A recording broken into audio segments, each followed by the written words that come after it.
daghang mailak-lak up. Okay, now I was imagining, oh Lord, what is my wish tonight? Kas ko na, Lord, ure ko man pababatigyan ko, pabatigyan ko pa you know why?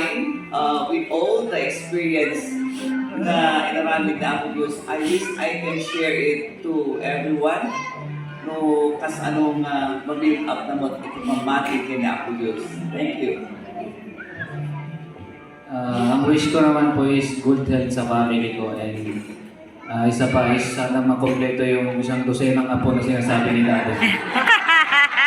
Kaya Eric tsaka Arvin, magtag-isa pa kayo.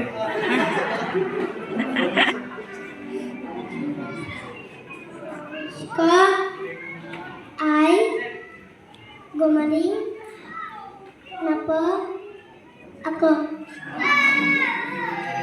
At Awan na mainin. Okay, so gigidyan kayong amang